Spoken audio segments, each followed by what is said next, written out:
We've mostly been hearing about the Petrobras scandal. We have been hearing something about the recession in Brazil. We've been hearing something about the Zika virus in Brazil.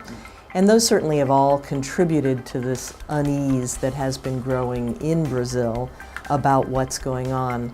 People have been just ecstatic about the discovery of what they call the pre-salt deposits, these deposits of petroleum that are very, very deep under the sea. It is a real accomplishment of the Brazilian state-owned petroleum company to have found those deposits, to be able to get those deposits out of the ground. At previously prevailing oil prices, this would have been a lot of money. And many people in Brazil felt as though their future was assured, that they would join the ranks of developed nations, that these oil revenues would provide a never-ending stream of revenues to finance development in Brazil. These revenues were earmarked for education, a certain percentage of them for education. Many Brazilians were going to school and to higher ed that never would have been able to do it before. The arrival of the Olympics coming, people were so excited about their nation being profiled that no one was expecting the recession to strike. And it has hit Brazil because of the slower growth in China, which has become one of Brazil's largest trading partners, depending on how and when you look. The slowdown in China has resulted in exports to China dropping dramatically. That has resulted in a reduction in incomes, which has resulted in a reduction in demand for autos, another big piece of the Brazilian economy.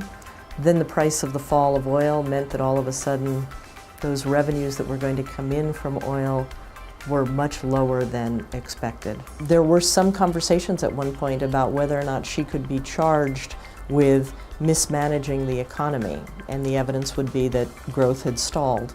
I mean, can you imagine trying to impeach President Obama because we're not happy with the rate of growth in the United States? And so I think that is part of the issue here, is this middle class is so frustrated. And education is right at the heart of this issue. Public schools in Brazil leave a lot to be desired. Many, many, many more Brazilians are now able to complete 6th grade, thanks to programs that were initiated by Dilma or her predecessor. But it's not a great education. It's not a 21st century education.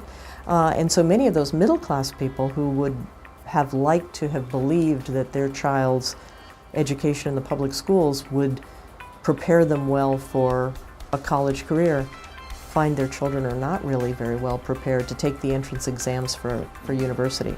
So at about that same time, the scandal has broken about the misuse of funds from the state oil company, and that was kind of the final straw, I think, for a lot of Brazilians in terms of finding that everything they thought was going to happen was suddenly turned upside down, and it looked like Brazil was really floundering.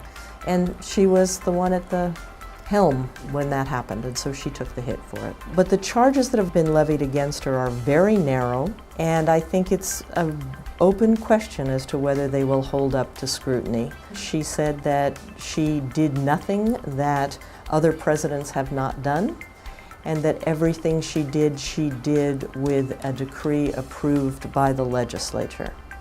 And I can remember some of those votes actually in the legislature, and so I think it would be very hard to find that these are impeachable offenses. So I'll actually be surprised if this comes around that way.